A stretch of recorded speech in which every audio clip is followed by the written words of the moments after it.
नमस्कार। BSc part second year के सभी विद्यार्थियों का फिजिकल केमिस्ट्री की क्लास में स्वागत है।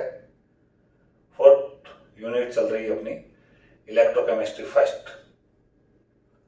आज का टॉपिक है चालकता, कंडक्टेंस। चालकता को हम C के द्वारा दर्शाते हैं, जो कि प्रतिरोध का व्युत्क्रम होता है, रेसिप्रोकल ऑफ R, प्रतिरोध, रेजिस्टेंस, अर्थात C बराबर 1/R। अतः किसी भी पदार्थ की चालकता से यह तात्पर्य है कि वह पदार्थ स्वयं में से विद्युत की धारा को कितनी आसानी से प्रवाहित होने देता है। प्रतिरोध, ये जो प्रतिरोध है इसकी इकाई ओम है, जिसे हम ओम द्वारा दर्शाते हैं। अतः चालकता की इकाई ओम इनवर्स या मोह होती है। ऐसा ही पद्धति में इसे सीमेन कहते हैं, उसे एस या ओम इनवर्स द्वारा दर्शाते हैं।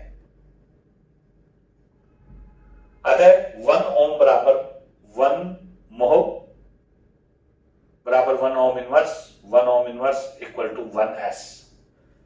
विशिष्ट चालकता, किसी भी चालक का प्रतिरोध उसके लंबाई L के समानुपाती तथा अनुप्रस्थ काट के क्षेत्रफल A के व्युत्क्रमानुपाती होता है, अर्थात R proportional to A upon L upon A। L के समानुपाती और A के व्युत्क्रमानुपाती होता है, अर्थात R बराबर रो L अपॉन A, जहां रो क्या है?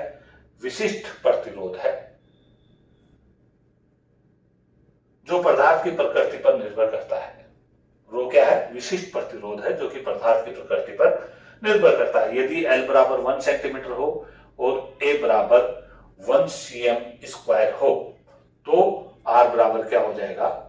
रो, अर्थात 1 सेंटीमीटर लंबाई वाले तार तथा 1 सेंटीमीटर स्क्वायर अनुप्रस्थ क्षेत्र वाले तार का प्रतिरोध ही उसका विशिष्ट प्रतिरोध कहलाता है। फिर देख लो, 1 सेंटीमीटर लंबाई वाले तार, 1 सेंटीमीटर स्क्वायर अनुप्रस्थ काट क्षेत्रफल वाले तार का प्रतिरोध ही विशिष्ट प्रतिरोध होता है, अर्थात 1 cm क्यूब क्षेत्रफल वाले तार का प्रतिरोध ही विशिष्ट प्रतिरोध कहलाता है। रो बराबर R, अर्थात किसी 1 सेंटीमीटर लंबाई व 1 सेंटीमीटर स्क्वायर अनुप्रस्थ काट के क्षेत्रफल वाले पदार्थ का प्रतिरोध ही उस चालक का विशिष्ट प्रतिरोध कहलाता है। ये बता चुका मैं आपको। अतः किसी भी पदार्थ के 1 cm क्यूब का प्रतिरोध उस चालक का विशिष्ट प्रतिरोध कहलाता है, तथा विशिष्ट प्रतिरोध का व्युत्क्रम विशिष्ट चालकता कहलाती है। विशिष्ट प्रतिरोध का व्युत्क्रम विशिष्ट चालकता कहलाती है, जिसे हम कापा द्वारा दर्शाते हैं, अर्थात कापा बराबर 1/रो, अर्थात 1 cm क्यूब पदार्थ की चालकता ही उस पदार्थ की विशिष्ट चालकता कहलाती है, जिसे हम कापा द्वारा दर्शाते हैं। कापा बराबर 1/रो, और रो का मान हमें मालूम है क्या है? रो बराबर R A अपॉन L का मान इस समीकरण में रखें तो यहाँ समीकरण ये प्राप्त होता है, कापा बराबर 1/R into L upon A। 1/R बराबर क्या होता है? चालकता C, तो इसका मतलब कापा बराबर C into L upon A। इसकी वैल्यू रखें, इनकी इकाई रखें, तो C क्या है? 1/R बराबर C है, तो इसकी यहां C चालकता की इकाई मोह, L की इकाई cm, A क्षेत्रफल की इकाई cm स्क्वायर, तो इसको हल करें तो कापा की इकाई आएगी मोह cm स्क्वायर, अर्थात विशिष्ट चालकता की इकाई मोह cm इनवर्स है। ऐसा ही पद्धति में देखें तो इनकी लंबाई की इकाई होगी मीटर में और क्षेत्रफल की इकाई होगी मीटर स्क्वायर में, और चालकता की इकाई होगी सीमेन में। ऐसा पद्धति में तो इसको ये मान रखें तो कापा की इकाई आती है सीमेन मीटर इनवर्स।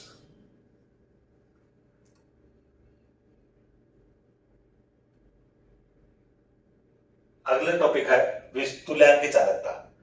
माना कि दो बड़ी समानांतर इलेक्ट्रोड 1 सेंटीमीटर दूरी पर स्थित है तथा इनके मध्य उपस्थित विलयन में पदार्थ का 1 ग्राम तुल्यांक घुला हुआ है। अतः ये जो तंत्र बना इसकी चालकता तुल्यांक की चालकता कहलाती है। अर्थात इस तंत्र की चालकता को किसी दी गई सांद्रता पर विलयन की तुल्यांक की चालकता कहते हैं, जिसे लैम्डा द्वारा दर्शाते हैं। माना कि विलयन का V आयतन में पदार्थ का 1 ग्राम तुल्यांक घुला हुआ है और यह 1 सेंटीमीटर दूरी पर रखी हुई 2 इलेक्ट्रोडों के मध्य रखा है। अर्थात इसका क्षेत्रफल क्या है? VCm² का क्षेत्रफल है। अतः ऐसी स्थिति में L बराबर क्या हो जाएगा? 1cm, A बराबर क्या हो जाएगा? VCm²। तो चालकता क्या हो जाएगी? चालकता बराबर कापा इंटू A/L, या A का मान V है, L का मान 1 है, तो C बराबर क्या हो जाएगा? कापा V। तो यहां C को हम लैम्डा द्वारा दर्शाएंगे। चालकता ही उसकी तुल्यांक की चालकता होगी। कापा बराबर लैम्डा बराबर कापा V मोह इनवर्स Cm²। यहां V क्या है? आयतन है, क्षेत्रफल है। इसको हम सांद्रता के रूप में दर्शाएं, यानी V बराबर 1/C। C क्या है? ग्राम तुल्यांक प्रति लीटर में सांद्रता। वो C नहीं है चालकता, यहां C है ग्राम तुल्यांक प्रति लीटर में सांद्रता। अतः इस फॉर्मूला के अनुसार तुल्यांक की चालकता बराबर विशिष्ट चालकता इंटू Cm³ विलयन का आयतन। ये रहा समीकरण 2 के अनुसार। अर्थात लैम्डा बराबर कापा V। V क्या है? यहां आयतन है। तो समीकरण 3 से हमने देखा इसकी इकाई रखी, लैम्डा बराबर कापा की इकाई होगी मोह Cm इनवर्स, और आयतन की इकाई होगी क्या? 1/इक्विवेलेंट पर लीटर।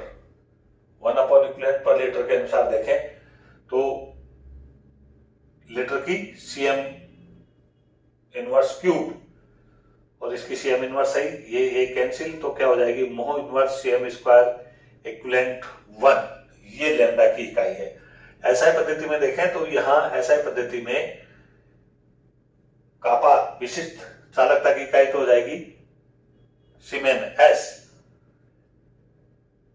ये मीटर इनवर्स, ये कंसंट्रेशन की सांद्रता इक्विवेलेंट पर लीटर किसमें आएगा? Cm³ में, Cm इनवर्स क्यूब। तो ये मान रखने पर क्या इकाई हो जाएगी एसआई पद्धति में? Siemens metre square equivalent inverse. Molar चालकता, यदि यहां हम ऐसे विलयन की सांद्रता ले जिसमें 1 मोल या मोलर सांद्रता है, तो उसकी चालकता को हम मोलर चालकता कहते हैं। अर्थात किसी दिए गए विलयन की चालकता जिसमें पदार्थ का 1 मोल घुला हुआ हो, मोलर चालकता कहलाती है, जिसे हम लैम्डा m द्वारा दर्शाते हैं या म्यू द्वारा दर्शाते हैं। अर्थात लैम्डा m बराबर क्या हो जाएगा? लैम्डा m बराबर कापा Vm। Vm क्या है? मोलर आयतन है, या आयतन बराबर क्या होगा? 1/ सांद्रता कापा अपॉन C। C क्या है? यहाँ सांद्रता किसमें? मोलर सांद्रता है, जो मोल पर मीटर क्यूब में है। अर्थात एसआई पद्धति में देखें तो कापा की इकाई सीमेन मीटर इनवर्स अपॉन C की मान रखा इकाई मोल मीटर पर क्यूब। तो एसआई पद्धति में मोलर चालकता की इकाई क्या होगी? सीमेन मीटर स्क्वायर मोल इनवर्स। तो ये इकाइयों पे क्वेश्चन पूछे जाते हैं आपको। लैम्डा तथा लैम्डा m में संबंध, ऐसे विद्युत अपघट है जिनके तुल्यांकी भार तथा अणुभार समान हो, उनके लिए लैम्डा m और लैम्डा मोलर चालकता और तुल्यांकी चालकता दोनों बराबर होती है। लेकिन ऐसे विद्युत अपघट है जिनके तुल्यांकी भार और अणुभार समान नहीं होते, उनकी तुल्यांकी चालकता लैम्डा तथा मोलर चालकता लैम्डा m के मध्य निम्न संबंध होता है। अर्थात लैम्डा बराबर 1/Z लैम्डा m, जहां Z क्या है? 1 मोल विद्युत अपघट्य के वियोजन से मुक्त हुए धन आयनों पर आवेश की कुल संख्या, केवल धन आयनों पर। फिर सुन लो, जिनकी तुल्यांकी भार और अणुभार समान हो, ऐसे विद्युत अपघट्यों के लिए मोलर चालकता और तुल्यांकी चालकता का मान एक समान होता है। लेकिन यदि ऐसे विद्युत अपघट है जिनकी तुल्यांकी भार और अणुभार असमान हो, एक समान नहीं हो, उनकी तुल्यांकी चालकता लैम्डा तथा मोलर चालकता लैम्डा m में निम्न संबंध होता है लैम्डा बराबर 1/z लैम्डा m, जहां z क्या है, 1 मोल विद्युत अपघट्य के वियोजन से मुक्त हुए धनायनों पर आवेश की कुल संख्या। आज की क्लास में इतना ही, धन्यवाद, थैंक यू। इनके पीडीएफ भी आपको उपलब्ध करवाई जा चुकी है। धन्यवाद।